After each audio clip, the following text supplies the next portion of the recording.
کچھ دیر تک اپنی قسمت کو رونے کے بعد اس نے سلسلہ کلام جوڑا۔ وہ دروازے کی طرف چلے گئے۔ میں نے دروازہ کھلنے کی آواز سنی۔ مجھے لگا کہ وہ دروازے سے باہر چلے گئے ہیں۔ کچھ دیر تک خاموشی رہی، بس ایک دو بار تھوڑی سی آہٹ سنائی دی۔ 1-2 منٹ اور گزر گئے، پھر کوئی آہستہ قدموں سے چلتا ہوا کمرے میں آ گیا۔ میرے وہم و گمان میں بھی نہیں تھا کہ وہ ان کے بجائے کوئی دوسرا ہوگا، لیکن جب اس نے مجھے ہاتھ لگایا تو مجھے فوراً اندازہ ہو گیا۔ میں اتنی گھبرائی کہ مجھے لگا بے ہوش ہو جاؤں گی۔ میں نے کہا، کون ہے؟ جواب میں وہ خبیث مجھ سے چمٹ گیا اور لڑکی نے فقرہ ادھورا چھوڑ دیا۔ اس کی زبان ساتھ نہیں دے رہی تھی۔ وہ ایک بار پھر اپنے مہندی لگے ہاتھوں میں اپنا دکھی چہرہ چھپا کر رونے لگی۔ اس سے آگے کا بیان نازک تھا، وہ بتانے کی ہمت نہیں کر پا رہی تھی۔ میں نے نذیر کو اشارہ کیا اور خود بھی اٹھ گیا۔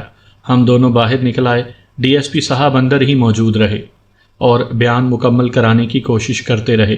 5-10 منٹ بعد انہیں اپنی کوشش میں کامیابی ہوئی۔ لڑکی نے باقی کی تفصیلات بتا دیں۔ بعد ازاں یہ تفصیلات ڈی ایس پی صاحب کے ذریعے ہم تک پہنچی۔ لڑکی نے بتایا تھا، وہ شخص اس سے لپٹ گیا اور زبردستی کرنے لگا۔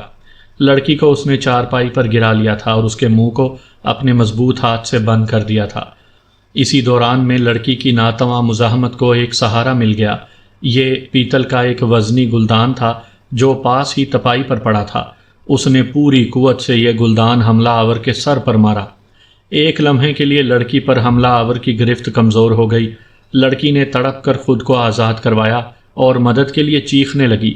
حملہ آور نے ایک زناٹے کا تھپڑ لڑکی کے منہ پر مارا اور اٹھ کر باہر کو بھاگا۔ وہ گرتی پڑتی دروازے تک آئی تو وہ تاریکی میں اوجھل ہو چکا تھا۔ مقتول کے والد عبد الرحمن نے چیخ کر پوچھا کہ کیا ہوا؟ لڑکی نے انگلی سے دیوار کی طرف اشارہ کیا، لیکن اس کے حلق سے آواز نہیں نکل سکی۔ اتنے میں مقتول کی والدہ یعنی لڑکی کی ساس بھی روتی چلاتی ہوئی پہنچ گئی۔ لڑکی اس سے لپٹ گئی اور رونے لگی، پھر روتے روتے ہی وہ بے ہوش ہو گئی۔ ڈی ایس پی صاحب اس معاملے میں میری گہری دلچسپی ملاحظہ کر رہے تھے۔ میرے ساتھ ان کا مکمل تعارف بھی ہو چکا تھا۔ وہ جانتے تھے کہ میں انگریزی اخبار کے کرائم رپورٹر کے طور پر بھی کام کر چکا ہوں۔ انہوں نے مجھ سے کہا، اسلم صاحب، آپ بھی اس سے کچھ پوچھیں۔ ان کا اشارہ رحمت کی دلہن کی طرف تھا۔ لڑکی عصمت اب کمرے میں اکیلی بیٹھی تھی، صرف اس کا سسر عبد الرحمن وہاں موجود تھا۔ میں نے سرگوشی میں عبد الرحمن سے کہا، چاچا جی، یہ آپ کی بہو ہے تو میری بہن ہے۔ میں چاہتا ہوں کہ 1-2 منٹ اس سے اکیلے میں بات کروں۔ ہو سکتا ہے کہ یہ آپ کی موجودگی کے سبب کچھ باتیں چھپا رہی ہو۔ عبد الرحمن کو میری بات سمجھ میں آ گئی۔ وہ کسی کی بات سننے کے بہانے کمرے سے باہر چلا گیا۔ میں نے بڑے خلوص سے عصمت کے سر پر ہاتھ رکھا۔ میری بہن، تمہارے بیان کے ذریعے ہم جلد سے جلد قاتل تک پہنچ سکتے ہیں، کچھ بھی مت چھپاؤ۔ میں ہاتھ جوڑ کر تم سے درخواست کرتا ہوں۔ اس نے اپنی بھیگی پلکیں اٹھا کر میرا چہرہ دیکھا، یوں لگا جیسے میری بات نے اس پر اثر کیا ہے۔ اس نے پلکیں گرائیں، رخساروں پر موٹے آنسو لڑکنے لگے۔ میں نے اس کے سر پر محبت سے ہاتھ پھیرا، میرا اپنا دل بھی بھر آیا تھا۔ ڈی ایس پی صاحب نے 10 منٹ کی کوشش سے اسے بولنے پر آمادہ کیا تھا۔ میں نے 2-4 منٹ میں کر لیا۔ باوردی پولیس آفیسر کی نسبت وہ میرے سامنے خود کو زیادہ مطمئن محسوس کر رہی تھی۔ 1-2 عمومی سوال پوچھنے کے بعد میں نے اس سے دریافت کیا، کیا واقعی تم خونی کو بالکل نہیں دیکھ سکی ہو؟ اندھیرا بہت تھا، بس مجھے اس کا پرچھاواں نظر آ رہا تھا، وہ بولی۔ اندازاً وہ کتنی دیر تم سے گتھم گتھا رہا؟ بس 1-8 منٹ، عصمت نے سہما ہوا جواب دیا۔ اس کا جواب واضح کرتا تھا کہ جنونی شخص نے عصمت پر مجرمانہ حملہ کرنے کی کوشش تو کی، لیکن کامیاب نہیں ہوا۔ کیا تمہیں پتا تھا کہ باغپور میں ایک خطرناک قاتل گھوم رہا ہے اور لوگوں پر حملے کر رہا ہے؟ ہاں، پتا تھا۔ میرے ابے اور بھائی نے مجھے کچھ باتیں بتائی تھی، لیکن زیادہ شاید اس لیے نہیں بتایا تھا کہ کہیں میں ڈر ہی نہ جاؤں۔ جب رات کو تم پر حملہ ہوا تو تمہارے دل میں خیال آیا کہ کہیں یہ وہی جنونی قاتل نہ ہو؟ نہیں، اس وقت میرے دماغ میں یہ بات بالکل نہیں آئی۔ اس وقت تو میرا دماغ جیسے بالکل بند ہو گیا تھا۔ تم نے کہا ہے کہ وہ کچھ دیر تک تم سے گتھم گتھا رہا، کیا تمہیں اس کے جسم میں کچھ عجیب لگا؟ وہ کچھ دیر تک ذہن پر زور ڈالتی رہی، پھر الجھن آمیز لہجے میں بولی، نہیں، مجھے کچھ یاد نہیں، بس اس کے جسم سے بو کے بھبکے سے اٹھ رہے تھے اتنا ہی یاد ہے مجھے۔ حالات اور واقعات واضح طور پر اس عجیب الخلقت جنونی کی طرف اشارہ کر رہے تھے۔ جستی ٹرنک پر نظر آنے والے خون کے قطرے قاتل ہی کے تھے۔ پیتل کا وزنی گلدان لگنے سے یقیناً اس کے سر پر زخم آیا تھا۔ اے ایس آئی نذیر نے ڈی ایس پی سے مخاطب ہوتے ہوئے کہا، سر، لگتا ہے کہ مجرم کے سر پر آنے والی چوٹ کافی گہری ہے۔ خون کے قطرے کمرے سے باہر بھی پائے گئے ہیں، بلکہ کھوجی دوست محمد نے گھر سے باہر بھی 2-4 قطرے دیکھے ہیں۔ وہ اور اس کا بیٹا اب کھیتوں کی طرف دیکھ رہے ہیں۔ ڈی ایس پی صاحب فوراً نذیر کے ساتھ باہر آ گئے۔ میں بھی ساتھ تھا۔ رکوع کی حالت میں جھکا ہوا کھوجی دوست محمد بڑے کلاسیکل انداز میں کھیتوں کے درمیان پگڈنڈی پر کھڑا تھا اور کھرا اٹھانے کی کوشش کر رہا تھا۔ اس کا بیٹا بھی تندہی سے ساتھ دے رہا تھا۔ گاؤں کے لوگ دور کھڑے بڑے انہماک سے ان دونوں ہنرمندوں کو دیکھ رہے تھے۔ میں نے اندازہ لگایا تھا کہ کھوجی باپ بیٹا کی گاؤں میں بہت عزت ہے۔ ان کا درجہ شاید پیری فقیری کے درجے سے تھوڑا ہی کم تھا۔ حوالدار فدا حسین نے مجھے بتایا تھا کہ کھوجی دوست محمد میں حیرت انگیز صلاحیتیں ہیں، اور یہ صلاحیتیں صرف دوست محمد کے ساتھ ہی خاص نہیں ہیں۔ اکثر تجربے کار کھوجی غیر معمولی طور پر ہنرمند ہوتے ہیں۔ فدا نے بتایا تھا کہ دوست محمد مویشی کا کھرا دیکھ کر بتا سکتا ہے کہ وہ نر ہے یا مادہ، حاملہ ہے یا غیر حاملہ۔ جانوروں کے فضلے کو دیکھ کر اندازہ لگا لیتا ہے کہ وہ کتنی دیر پہلے یہاں سے گزرا ہے، اس نے کس علاقے کا چارہ کھایا ہے، وغیرہ وغیرہ۔ کھوجی باپ بیٹا نے ڈی ایس پی صاحب کو بتایا کہ رات آخری پہر ہونے والی ہلکی بارش کی وجہ سے کھرا خراب ہو گیا ہے اور اٹھایا نہیں جا رہا، تاہم انہوں نے خون کے چھوٹے بڑے دھبے ڈھونڈ لیے تھے اور اب دھبوں کے سہارے آہستہ آہستہ آگے بڑھ رہے تھے۔ ان کی مہارت کی داد دینا پڑی تھی۔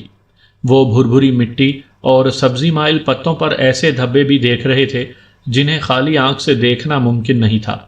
بہرحال 1-2 جگہوں پر واضح سرخ نشان بھی دکھائی دیے، جن سے پتا چلا کہ کھوجی باپ بیٹا درست رخ پر جا رہے ہیں۔ جوں جوں ہم لوگ کھیتوں کے درمیان آگے بڑھتے گئے، دل کی دھڑکن تیز ہوتی گئی۔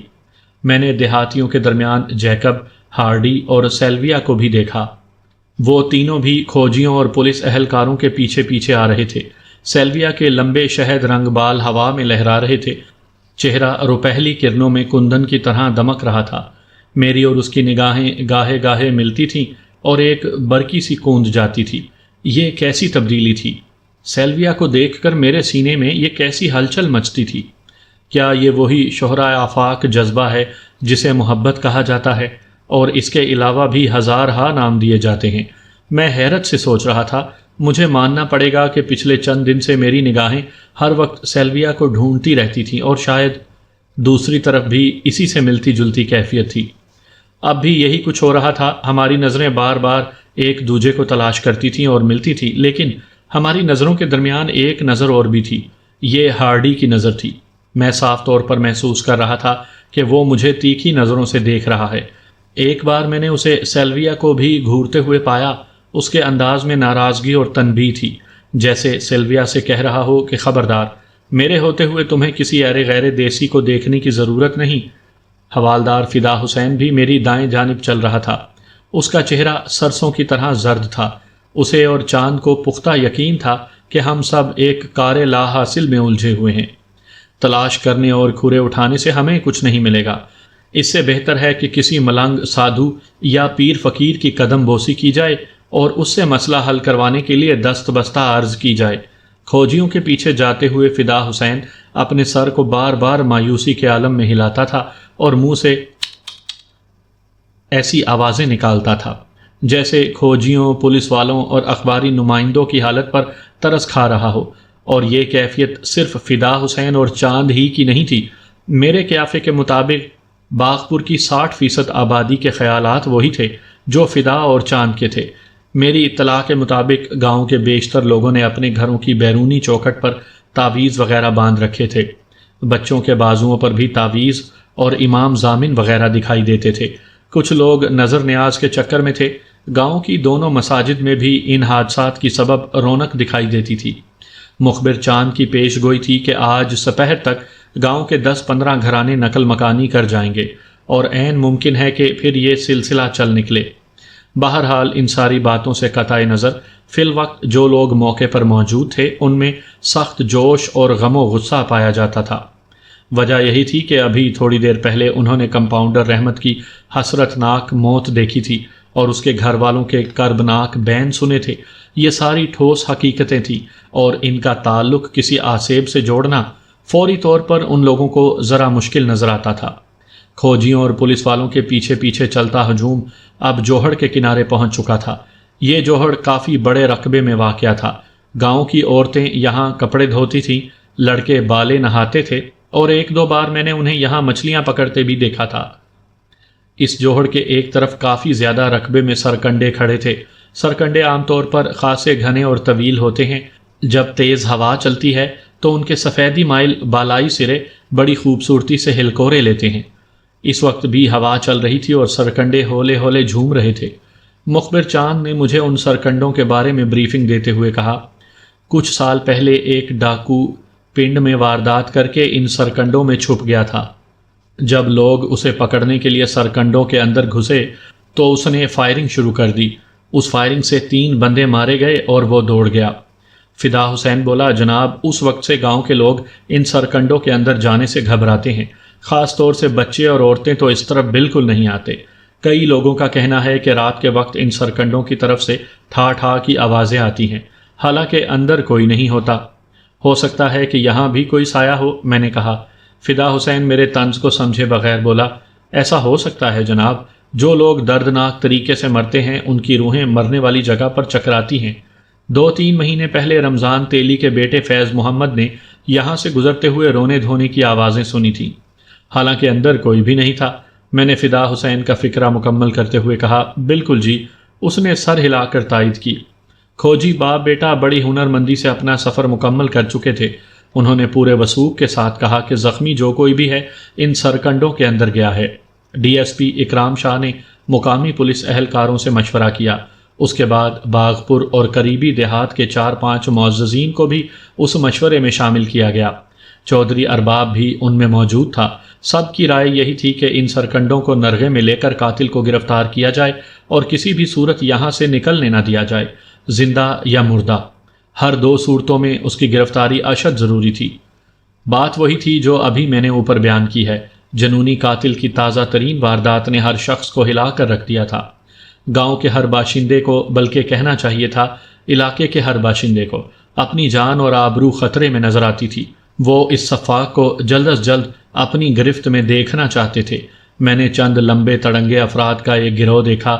ان کے ہاتھوں میں برچیاں اور لمبے دستے کی کلہاڑیاں نظر آتی تھیں۔ ان کے رنگ نسبتاً سیاہی مائل تھے۔ چاند نے مجھے بتایا کہ یہ افراد ہلاک ہونے والے شکاری جان راضی کے رشتہ دار ہیں۔ یہ سب لوگ غصے سے بھرے ہوئے ہیں۔ انہوں نے تہیہ کر رکھا ہے کہ جب تک خونی پکڑا نہیں جاتا وہ اپنے کاموں پر واپس جائیں گے اور نہ ہی اپنے گاؤں میں۔ دیکھتے ہی دیکھتے جوہڑ کے کنارے کافی مجمع ہو گیا۔ جوں جوں نئے واقعے کی خبر گرد و نواح میں پھیل رہی تھی، لوگوں کی سراسیمگی میں اضافہ ہو رہا تھا۔ کھیتوں میں کام بند ہو گیا تھا اور میں دیکھ رہا تھا کہ کھیت مزدور کندھوں پر بیلچے اور کسیاں اٹھائے ٹیڑھی میڑھی پگڈنڈیوں پر چلتے جوہڑ کی طرف بڑھ رہے ہیں۔ آدھ پون گھنٹے میں وہاں 400-500 کے قریب افراد جمع ہو گئے۔ ڈی ایس پی سے مشورے کے بعد چودھری ارباب ایک بیل گاڑی کے اوپر کھڑا ہو گیا اور اس نے لوگوں کو بتایا کہ سرکنڈوں میں ہانکا کیا جائے گا اور خونی کو اس کی پناہ گاہ سے باہر نکالا جائے گا۔ اس نے ہانکے کے حوالے سے لوگوں کو اہم ہدایات دی اور سمجھایا کہ انہیں کیا کرنا ہے۔ سرکنڈوں کو 2 طرف سے جوہڑ نے گھیر رکھا تھا، 2 اطراف خالی تھیں۔ انگریز جیکب نے ڈی ایس پی کو مشورہ دیا کہ ہانکا صرف ایک طرف سے کیا جائے، ایک طرف مسلح نوجوانوں کو لمبی قطار کی شکل میں کھڑا کر دیا جائے۔ میں نے بھی اس تجویز کی تائید کی۔ اس طرح افراتفری سے بچا جا سکتا تھا۔ تھوڑے سے غور و خوض کے بعد ڈی ایس پی اکرام شاہ نے یہ تجویز مان لی۔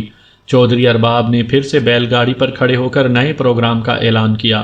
مزید ہدایات دیتے ہوئے اس نے کہا کہ خونی کو زندہ پکڑنے کی کوشش کی جائے گی، لیکن اگر اس کے بھاگ جانے کا خطرہ ہو تو اسے مارنے سے دریغ نہیں کیا جائے گا۔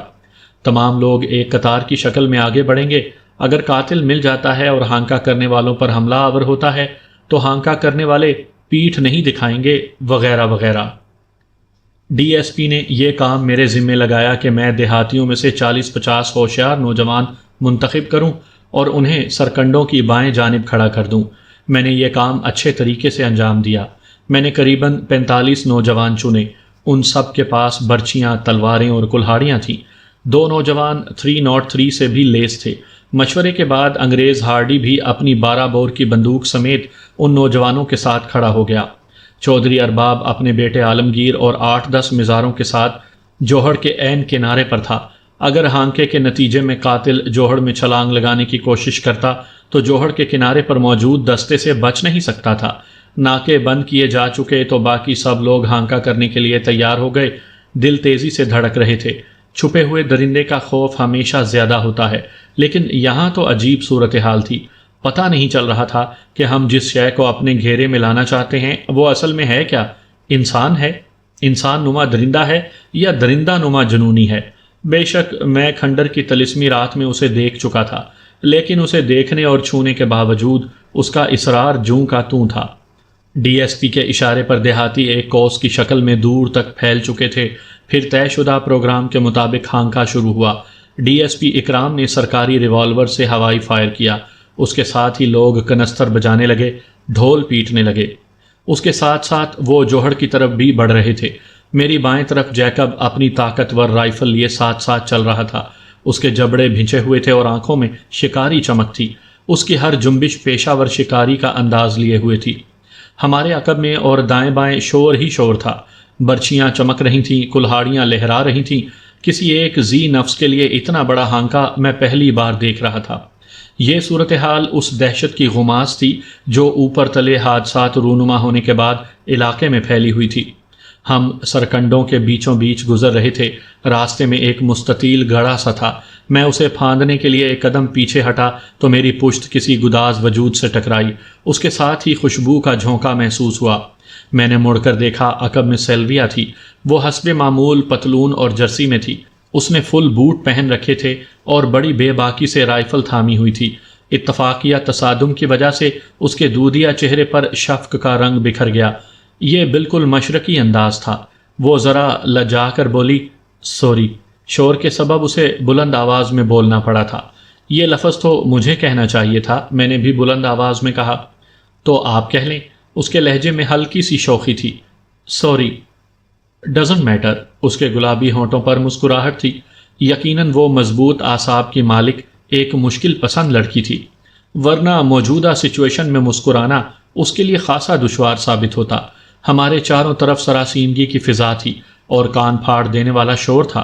مجھے لگا جیسے وہ مجھ سے کچھ اور بھی کہنا چاہتی ہے، کوئی اہم بات، لیکن اسی دوران میں اس کی نگاہ جیکب کی طرف اٹھ گئی۔ وہ سیلویا ہی کی طرف دیکھ رہا تھا۔ سیلویا جیسے ٹھٹک سی گئی۔ اس کے ٹھٹکنے کا خفیف انداز مجھ سے پوشیدہ نہیں رہا۔ اس سے پہلے کہ میں اس بارے میں مزید کچھ سوچتا، ہانکا کرنے والی طویل قطار کی دائیں جانب شور بلند ہوا اور پکڑو مارو کی آوازیں آئیں۔ تھوڑی دیر بعد پتہ چلا کہ ایک چھوٹا جنگلی سور نظر آیا تھا۔ لوگوں نے اسے برچھیوں اور لاٹھیوں سے مار ڈالا ہے۔ ہانکا جاری رہا۔ ہم محتاط قدموں سے آگے بڑھتے رہے۔ ایک ایک انچ زمین کو دیکھا جا رہا تھا۔ کئی جگہ سرکنڈے 14-15 فٹ تک بلند تھے۔ ان کے اندر پانی کھڑا تھا اور کہیں کہیں سبز کائی دکھائی دے رہی تھی۔ ہانکا بڑے منظم طریقے سے ہو رہا تھا۔ میرا دل گواہی دینے لگا کہ اگر قاتل یہاں موجود ہے تو آج بچ نہیں سکے گا۔ میں نے ارد گرد دیکھا، سیلویا اب نظر نہیں آ رہی تھی۔ شاید وہ جیکب کے ساتھ آگے نکل گئی تھی، یا جیکب اسے جان بوجھ کر آگے لے گیا تھا۔ مجھے ذرا دیر پہلے کا دلکش تصادم یاد آیا اور میری کمر پر ایک گداز حرارت دوڑنے لگی۔ پھر یہ حرارت پورے جسم میں سرایت کرتی ہوئی محسوس ہوئی اور سینے میں دل کے مقام پر ایک میٹھا میٹھا درد جمع ہونے لگا۔ اس کے ساتھ ہی ایک بار پھر مجھے سیلویا کی نگاہیں یاد آئیں۔ مجھے لگا تھا کہ وہ مجھ سے کوئی اہم بات کہنا چاہتی ہے۔ یہ میرا وہم تھا یا واقعی اس کے ہونٹوں میں کوئی بات دبی ہوئی تھی؟ کہیں اس بات کا تعلق باغپور کے پراسرار حالات سے تو نہیں تھا، یا اس عجیب الخلقت قاتل سے جس کی تلاش میں ہم خطرناک سرکنڈوں کے اندر آگے بڑھ رہے تھے؟ ہانکا جاری رہا۔ قریباً 1 فرلانگ کے ہانکے میں 2 سور، ایک مشتعل کتا اور ایک سانپ دیہاتیوں کی لاٹھیوں اور برچیوں کا نشانہ بنے، لیکن وہ نہیں ملا جس کی تلاش تھی۔ جوں ہم آگے بڑھ رہے تھے، دلوں کی دھڑکنیں تیز ہو رہی تھیں۔ 100-150 گز آگے جوہڑ کے کنارے کھڑا دستہ پوری طرح چوکس تھا۔ اگر قاتل ہانکے کے نتیجے میں جوہڑ میں چھلانگ لگاتا تو بچ کر نہیں نکل سکتا تھا۔ اس وقت ہم جوہر سے صرف 25-30 گز کی دوری پر تھے جب سرکنڈوں میں سامنے کی طرف تیز سرسراہٹ کی آواز آئی۔ اس کے ساتھ ہی کوئی سیاہ چیز تیزی سے ہانکا کرنے والوں پر جھپٹی۔ ایک ساتھ کئی چیخیں گونجی۔ چودھری ارباب اور ڈی ایس پی اکرام شاہ کی تمام ہدایات بیکار گئیں۔ ہمارے آگے چلنے والے 7-8 نوجوان منہ پھیر کر بھاگے۔ گھیرا ٹوٹ رہا تھا۔ مجھے جیکب کی گرجتی ہوئی آواز سنائی دی۔ اس کے بعد جو دوسرا منظر میں نے دیکھا وہ یہ تھا کہ ایک ریچھ نما حیوان سیلویا کے ہاتھ سے رائفل چھین رہا ہے۔ سیلویا کی چیختی ہوئی آواز ابھری، پھر وہ اور سیلویا ایک ساتھ ہی زمین پر گرے۔ ہلچل کرتے سرکنڈوں میں بس ان دونوں کی جھلکیاں ہی نظر آ رہی تھیں۔ میرے ہاتھ میں ریوالور اور جیکب کے ہاتھ میں رائفل تھی، مگر ہم سیلویا کے خیال سے گولی نہیں چلا سکتے تھے۔ یہ بڑے نازک لمحات تھے۔ ایسی ڈرامائی صورتحال تھی کہ حواس جواب دے رہے تھے۔ اچانک پتہ نہیں مجھے کیا ہوا، میں سارے خطرات کو بالائے طاق رکھتا ہوا سیلویا اور ریچھ نما انسان کی طرف بڑھا۔ وہ دونوں سرکنڈوں میں اس طرح الجھ گئے تھے کہ نظر ہی نہیں آ رہے تھے۔ میری نگاہ سیلویا کی رائفل پر پڑی۔ وہ گیلی زمین پر خود رو گھاس میں الجھی ہوئی تھی۔ میں نے ریوالور بیلٹ میں اڑس کر رائفل اٹھائی، اسے بیرل کی طرف سے پکڑا اور لاٹھی کی طرح استعمال کرتے ہوئے عجیب الخلقت شخص کے زیریں دھڑ کو نشانہ بنایا۔ میں نے رائفل کا چوبی دستہ حملہ آور کی سیاہ جلد سے ٹکراتے دیکھا۔ یہ جلد بھینس کے چمڑے کی طرح موٹی تھی اور اس پر بال تھے۔ حملہ آور کا باقی جسم سرکنڈوں اور گھاس میں چھپا ہوا تھا۔ خوبرو سیلویا اس کے نیچے بری طرح دبی ہوئی تھی۔ مجھے بس اس کی ایک ٹانگ ہی نظر آ رہی تھی۔ نوجوانوں کے بھاگ اٹھنے سے ارد گرد موجود سارے لوگوں میں ہراس پیدا ہو گیا تھا۔ وہ سخت اضطراری کیفیت میں پیچھے ہٹ گئے تھے۔ جیکب سمیت ابھی تک کسی نے قریب آنے کی جرت بھی نہیں کی تھی، لیکن پھر مجھے ایک شخص نظر آیا۔ اس کے چہرے پر منڈاسا اور ہاتھ میں برچی تھی۔ وہ بڑی دلیری سے میری مدد کو لپکا۔ اس نے تیزی سے اپنی برچی کے ساتھ سیاہی مائل وجود پر حملہ کیا۔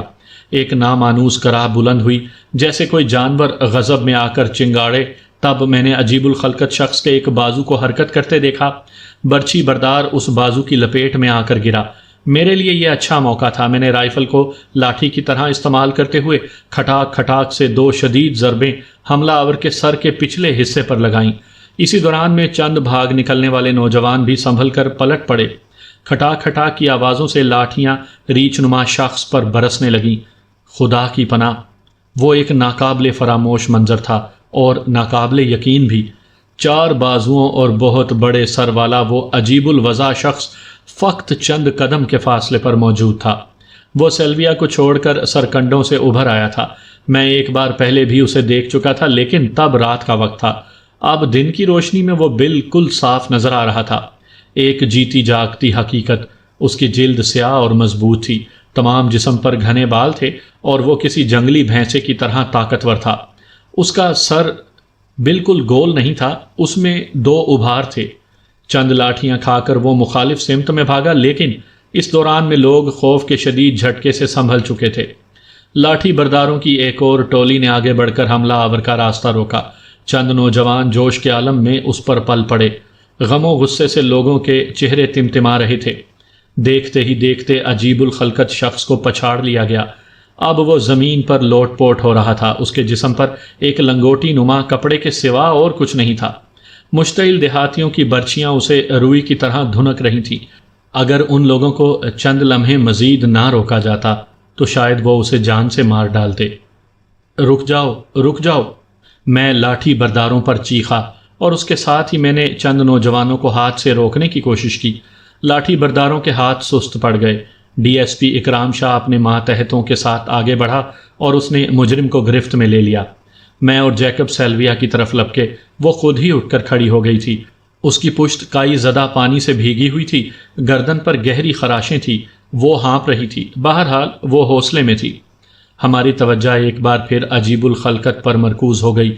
اسے 4-5 صحت مند پولیس اہلکاروں نے پوری قوت سے زمین پر ہی دبا رکھا تھا۔ اس کا سر پھٹ چکا تھا اور جسم کے کئی حصوں سے خون نکل رہا تھا۔ موجودہ حالت میں وہ اس قابل نہیں لگتا تھا کہ مزاحمت کر سکے، پھر بھی اسے خوف محسوس ہو رہا تھا۔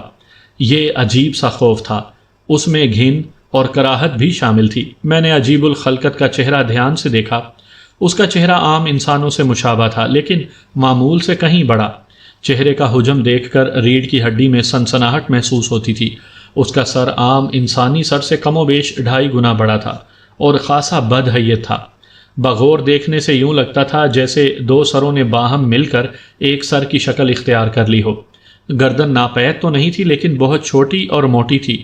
طائرانہ نگاہ ڈالنے سے یوں محسوس ہوتا تھا کہ مٹکے جیسا سر کندھوں کے اوپر ہی رکھا ہے۔ اس کی پشت پر کندھوں سے ذرا نیچے ایک بڑا ابھار تھا۔ عجیب الخلقت شخص کے دو زائد بازو اسی ابھار سے پیوست تھے۔ پورے جسم کی طرح ان بازوؤں پر بھی بالوں کی بہتات تھی۔ وہ اپنی خون آلود آنکھیں جھپک جھپک کر لوگوں کو دیکھ رہا تھا۔ میں نے غور سے اس کی سفیدی مائل آنکھوں میں دیکھا اور میرے اندر اچانک ایک تبدیلی رونما ہوئی۔ ایکائکی میرا بیشتر خوف اور کراہت دور ہو گئی۔ سارا منظر تبدیل ہوتا ہوا محسوس ہوا۔ مجھے یوں لگا جیسے ایک ڈرا ہوا معصوم جانور میری طرف دیکھ رہا ہے۔ اس کا سارا بدن دھیرے دھیرے کانپ رہا تھا۔ ایک ران سے خون کے قطرے ٹپک رہے تھے۔ یہ وہی جگہ تھی جہاں برچی بردار نے ضرب لگائی تھی۔ ہجوم ہمارے ارد گرد موجود تھا۔ لوگوں کی آنکھوں میں حیرت آمیز خوف منجمد ہو کر رہ گیا تھا، تاہم اس خوف کے باوجود ان کے چہرے غیظ و غضب سے تمتما رہے تھے۔ ایسے لگتا تھا کہ ہر آنکھ میں ابھی تک کمپاؤنڈر رحمت کی لاش کا منظر ٹھہرا ہوا ہے۔ پولیس والوں کے روکنے کے باوجود گاہے گاہے کوئی مشتعل شخص ہجوم سے نکلتا تھا اور لاٹھی حملہ آور کے سر پر دے مارتا تھا۔ ہر بار جب لاٹھی اس کے سر یا پشت پر لگتی تھی وہ کسی جانور ہی کی طرح بدک جاتا تھا۔ تکلیف یا غصے کی کوئی جھلک اس کے چہرے پر نظر نہیں آتی تھی۔ میرے ذہن میں ہمدردانہ خیالات ابھر رہے تھے لیکن چند سیکنڈ بعد میں نے ان خیالات کو ذہن سے جھٹک دیا۔ کچھ بھی تھا، وہ ایک بے رحم خونی تھا۔ ابھی چند گھنٹے پہلے شب کی تاریکی میں اس نے ایک بے گناہ نوجوان کو عین سہاگ رات میں قتل کیا تھا اور اس کی دلہن پر مجرمانہ حملے کی کوشش کی تھی۔ اس سے پیشتر بھی وہ 3 افراد کو بے رحمی سے قتل کر چکا تھا۔ ایک دیہاتی ایک طویل رسی لے کر آگے بڑھا۔ میں نے اس کے ہاتھ سے رسی لی اور پولیس اہلکاروں کے ساتھ مل کر بڑی مضبوطی سے اس شخص کی مشکیں کس دیں۔ اس کے حلق سے بس 1-2 بار چنگاڑ کی سی آواز نکلی، اس کے سوا اس نے اور کچھ نہیں کیا۔ اس کے جسم سے اٹھنے والی بو کو محسوس کر کے مجھے کھنڈر کی رات یاد آ گئی جب اس جنونی سے میرے 2 ہاتھ ہوئے تھے، بلکہ اسے 2 اور 4 ہاتھ کہنا چاہیے۔ حملہ آور کی مشکیں اچھی طرح کسی جا چکی تھیں تو لوگوں کا خوف مزید کم ہو چکا تھا۔ وہ ایک دائرے کی شکل میں جمع ہونے لگے۔ ہمارا دھیان اس شخص کی طرف گیا جس نے نازک وقت میں دلیری کا مظاہرہ کیا تھا اور برچی سونت کر حملہ آور پر جھپٹا تھا۔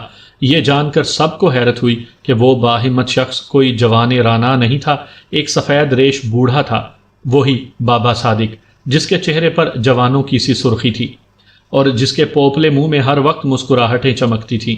جہاں طاقتور جوانوں کی ناتجربہ کاری نے انہیں ہراساں کر دیا تھا، وہاں اس بوڑھے کی تجربہ کاری نے اسے ہمت اور استقامت دی تھی۔ وہ بھاگتے ہوئے لوگوں کی مخالف سمت میں بھاگا تھا اور میری مدد کو پہنچا تھا۔ دیہاتیوں کی تعریفی نظریں مجھ پر اور باب صادق پر تھیں۔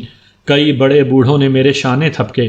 خود باب صادق نے بھی میری تعریف میں کچھ کہا اور اپنی چھوٹی چھوٹی شوخ آنکھوں کو مٹکایا۔ ڈی ایس پی نے کہا، ویل ڈن مسٹر اسلم اور ویل ڈن بابا جی۔ آپ کا نام کیا ہے بابا جی؟ اہل علاقہ کی تعریفی نگاہیں محسوس کر کے میرے سینے میں فخر انگڑائیاں لے رہا تھا۔ میں سوچنے لگا وہ کیا چیز تھی جس نے عین موقع پر مجھ سے درست فیصلہ کرایا اور میں ہمت کر کے حملہ آور پر جھپٹ پڑا۔ اس سوال کا جواب بڑا واضح تھا۔ میرے اقدام کی اہم ترین وجہ میرے دل کا موسم تھا، وہ چمکیلا موسم جو باغپور کی دھواں فضا میں چھوٹے چھوٹے قدم رکھتا ہوا میرے دل میں اترا تھا۔ اس موسم نے میرے جسم کو عجیب سی طاقت اور حرارت بخش دی۔ میں نے سیلویا کی کراہیں سنی، میرے اندر کی طاقت اور حرارت برق بن گئی اور میں درجنوں دوسرے لوگوں کی طرح سختہ زدہ رہنے کے بجائے حملہ آور پر جھپٹ پڑا۔ میری نگاہیں سیلویا کی تلاش میں ادھر ادھر گردش کرنے لگیں اور پھر وہ جیکب اور ہارڈی کے پیچھے کھڑی نظر آئی۔ وہ میری ہی طرف دیکھ رہی تھی اور شاید اس نے یہ بھی دیکھا تھا کہ میں اسی کی تلاش میں نگاہیں دوڑا رہا ہوں۔ دوسرے الفاظ میں اس نے میری چوری پکڑ لی تھی۔ نگاہیں ملی تو وہ مسکرا اٹھی۔ یہ بڑی پیاری سی آنکھ مچولی تھی۔ سیلویا کی نگاہوں میں تشکر کی جھلک بھی تھی، جیسے وہ خاموشی کی زبان میں کہہ رہی ہو، شکریہ، تم نے میرا اتنا خیال کیا، شکریہ۔ ہماری نظروں کے ملاپ کو شاید بہت کم لوگ دیکھ رہے تھے۔ ہر نگاہ اس عجیب الوضع وجود پر موجود تھی جو رسیوں میں جکڑا زمین پر پڑا تھا اور حلق سے گونجدار آوازیں نکال رہا تھا۔ اس کا قد درمیانہ تھا لیکن شانوں اور کولوں کی چوڑائی غیر معمولی تھی۔ یہ چوڑائی دیکھ کر اس کی بے پناہ جسمانی طاقت کا اندازہ بخوبی کیا جا سکتا تھا۔ لوگ اسے دیوانہ وار دیکھ رہے تھے اور چہ میں گوئیاں کر رہے تھے۔ یہ کون ہے؟ کہاں سے آیا ہے؟ قدرت نے اسے کیا بنایا ہے؟ یہ انسان ہے یا انسان کی بگڑی ہوئی شکل ہے؟ اس قسم کے ان گنت سوالات اٹھائے جا رہے تھے۔ عجیب الخلقت شخص کے بال دیکھ کر مجھے وہ بال یاد آ گئے جن کا ذکر بد نصیب صغرا کی پوسٹ مارٹم رپورٹ میں موجود تھا۔ قریباً 4 انچ لمبے بال مقتولہ کی گردن سے چمٹے ہوئے پائے گئے تھے۔ یہ بال 100% اسی حیوان نما انسان کے تھے۔ ڈی ایس پی صاحب رکوع کے بل اس شخص کے سامنے جھکے ہوئے تھے۔ ان کے ہاتھ میں چھڑی تھی۔ وہ چھڑی سے اس شخص کو ٹہوکا دیتے تھے اور بار بار پوچھتے تھے، کون ہے تو؟ کہاں سے آیا ہے؟ جواب میں اس شخص کے خون آلود ہونٹوں سے بس ناقابل فہم آوازیں نکل کر رہ جاتی تھیں۔ غوں غوں، غا غاں، خر خر۔ ان آوازوں میں اذیت آمیز ناراضگی کی جھلک تھی۔ کسی وقت وہ بے ساختہ اپنے جسم کو جنبش دیتا تھا، جیسے اپنی غیر معمولی جسمانی طاقت کو بروئے کار لاتے ہوئے بندشوں کو توڑنا چاہتا ہو، لیکن بندشیں بہت مضبوط تھیں۔ تماشائیوں کا ہجوم بڑھتا جا رہا تھا۔ سینکڑوں لوگ سرکنڈوں میں داخل ہو چکے تھے اور اس سے کہیں زیادہ تعداد سرکنڈوں سے باہر تھی۔ یہ لوگ اس انتظار میں تھے کہ قاتل کو سرکنڈوں سے باہر لایا جائے۔ کچھ دیر بعد گاؤں کے دائرے سے ایک جہازی سائز کی چارپائی منگوائی گئی۔ اس چارپائی کی چوڑائی قریباً 6 فٹ اور لمبائی 10 فٹ کے قریب تھی۔ یہ پنچایت میں استعمال ہونے والی چارپائی تھی۔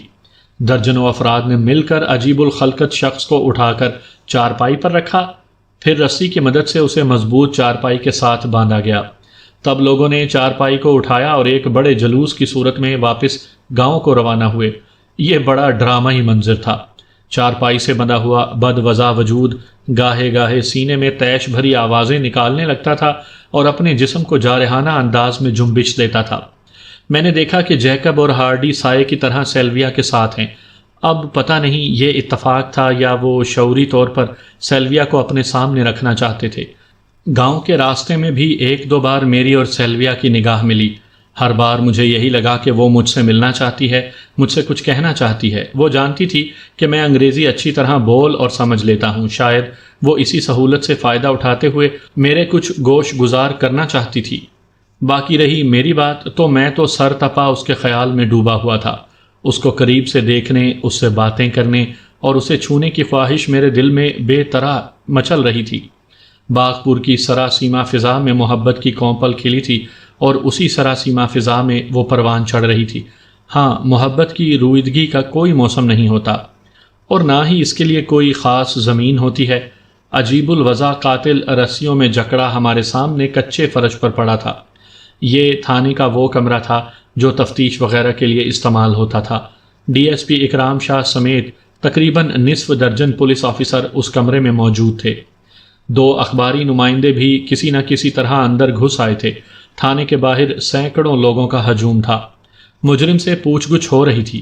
یہ بڑی عجیب و غریب پوچھ گچھ تھی، بلکہ اسے مضحکہ خیز کہنا چاہیے۔ یوں لگتا تھا کہ ہم کسی جانور سے یہ توقع کر رہے ہیں کہ وہ باتیں کرے اور ہمارے سوالوں کے جواب دے۔ وہ اپنی سفید سفید خالی آنکھوں سے ہمیں گھور رہا تھا۔ کسی وقت دفعتاً اس کے منہ سے رال بہنے لگتی تھی۔ وہ کون ہے؟ کہاں سے آیا ہے؟ اس نے یہ قتل و غارت کیوں کیا ہے؟ یہ وہ سوال تھے جن کا جواب سب جاننا چاہتے تھے، لیکن جواب کہیں نہیں تھا۔ پچھلے 1 گھنٹے میں اس نے فقط چند الفاظ بولے تھے۔ عجیب گونجدار آواز میں کہے ہوئے وہ الفاظ یہ تھے، نا نا، ہاں ہاں، جا، امو امو۔ یہ ناقابل فہم الفاظ بھلا ہماری کیا مدد کر سکتے تھے؟ وہ جسمانی طور پر اتنا خوفناک تھا کہ 1-1.5 گھنٹہ گزرنے کے باوجود اس کی خوفناک نگاہوں میں سما نہیں رہی تھی۔ جو پہلی مرتبہ اسے دیکھتا تھا اس کا منہ کھلا رہ جاتا اور آنکھیں دہشت سے پھیل جاتی تھیں۔ دھیان سے دیکھنے کے بعد اس کے جسم کی کچھ اور تفصیلات بھی سامنے آ رہی تھیں۔ سر کی مناسبت سے اس کا چہرہ بھی غیر معمولی طور پر بڑا تھا۔ آنکھوں کا درمیانی فاصلہ خوفناک حد تک زیادہ تھا۔ 4 بازوؤں میں سے 2 زیادہ مضبوط تھے اور ان پر بال بھی زیادہ تھے۔ ٹانگیں بھی بے حد توانا تھیں اور پنڈلیاں بھی کسی حد تک ٹیڑھی تھیں، جیسے ٹھگنے لوگوں کی ہوتی ہیں۔ اس کی ناک کسی گوریلے کی ناک سے مشابہ تھی۔ وہ 2-3 بار ایک دم مشتعل نظر آنے لگا۔ اس نے نہایت غسیلی نظروں سے ارد گرد موجود افراد کو دیکھا اور اپنی بندشوں کو کھولنے کی کوشش کی۔ اس کی یہ جارحانہ کوششیں سنسنی خیز تھیں، خاص طور سے آخری کوشش کے موقع پر تو کئی افراد گھبرا کر باہر نکل گئے۔ ڈی ایس پی صاحب کے حکم پر قاتل کی مرہم پٹی کر دی گئی، اس کی ران سے مسلسل خون رس رہا تھا، اس زخم پر خصوصی توجہ دی گئی۔ اس کے سر کے زخم بھی اہم تھے، یہ 3 زخم تھے، ان میں سے 2 تو واضح طور پر لاٹھیوں کے تھے، تاہم ایک زخم ایسا تھا جسے تیز دھار کہا جا سکتا تھا۔ یاد رہے کہ رحمت کی دلہن کا بیان تھا کہ اس نے حملہ آور کے سر پر گلدان سے ضرب لگائی تھی۔ ڈی ایس پی صاحب نے اس زخم کا غور سے معائنہ کیا، اس زخم کو گلدان کی ضرب کہا جا سکتا تھا اور نہیں بھی، بہرحال یہ زخم زیادہ تازہ نہیں لگتا تھا۔ ڈی ایس پی صاحب اپنے 2 ماتحتوں کے ساتھ دوسرے کمرے میں چلے گئے اور اخباری رپورٹروں کو اس بارے میں ضروری تفصیلات بتائیں۔ بعد ازاں مجھے اور کھوجی دوست محمد کو بھی اس میٹنگ میں بلا لیا گیا۔ ابھی یہ میٹنگ جاری تھی کہ شوکت بھی باغپور پہنچ گیا۔ وہ سیدھا تحصیل ہسپتال سے آ رہا تھا، اس کے سر پر ابھی تک میڈیکل ٹیپ چپکی ہوئی تھی اور کندھے کی وجہ سے بازو گلے میں جھول رہا تھا۔ شوکت بھی اس اہم میٹنگ میں شریک ہو گیا۔ شوکت نے کھنڈر میں پیش آنے والے واقعات تفصیل سے گوش گزار کیے۔ بہرحال اس نے چودھری اور اس کے مہمانوں کے سلسلے میں محتاط رویہ اختیار کیا اور اخبار والوں کے سامنے ان کے متعلق کوئی منفی بات نہیں کی۔ یہ میٹنگ ختم ہوئی اور اخبار والے تصویریں وغیرہ لے کر فارغ ہو گئے تو ڈی ایس پی اکرام شاہ نے تنہائی میں شوکت سے تفصیلی ملاقات کی۔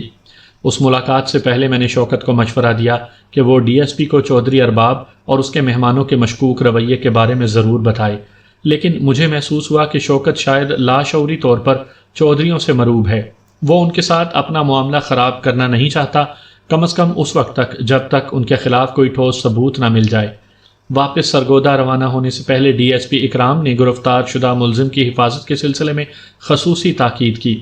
انہوں نے شوکت کو ہدایت کی کہ ملزم کے والی وارثوں کا کھوج لگانے کی بھرپور کوشش کی جائے۔ جس وقت شوکت وغیرہ ڈی ایس پی اکرام اور اخباری نمائندوں کو رخصت کر رہے تھے، بابا صادق چپکے سے میرے پاس آیا۔ اس نے بڑی خاموشی کے ساتھ ایک روکا میرے ہاتھ میں تھما دیا۔ اپنے پوپلے منہ کو حرکت دے کر اس نے رازداری سے کہا، یہ میم صاحب کی طرف سے ہے، وہ کسی ضروری کام کے لیے تم سے ملنا چاہتی ہے۔ میرے جسم میں سنسنی کی لہر دوڑ گئی۔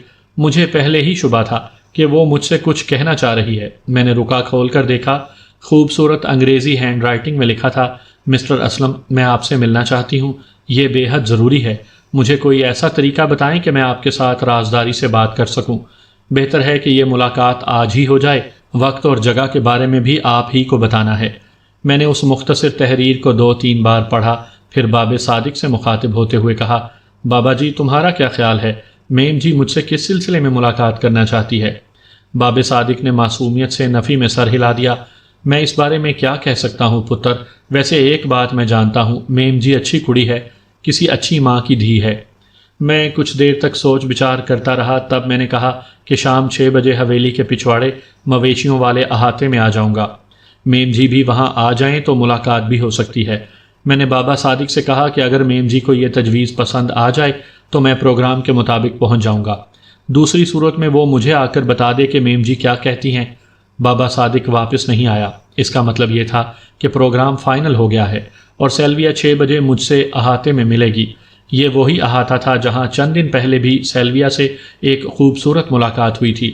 مجھے سیلویا کا بھینس کے دودھ میں بھیگا ہوا گریبان اور دل گداز منظر یاد آ گیا جب اس نے اپنے دل کی دھڑکنیں گنوانے کے لیے میرا ہاتھ اپنے جسم پر رکھ لیا تھا۔ شام تک میرا ذہن سیلویا میں ہی الجھا رہا، وقت کاٹے نہیں کٹ رہا تھا۔ ٹھیک 5:45 بجے میں احاطے میں پہنچ گیا۔ تاریکی پھیل چکی تھی۔ احاطے میں اس وقت باب صادق اور اس کے ایک بھتیجے کے سوا اور کوئی نہیں ہوتا تھا۔ میں 1-2 بار پہلے بھی چہل قدمی کرتے ہوئے احاطے کی طرف آ چکا تھا۔ بھینس اور بکری کے چھوٹے چھوٹے بچوں کی اچھل کود کو دیکھ کر مجھے اچھا لگتا تھا۔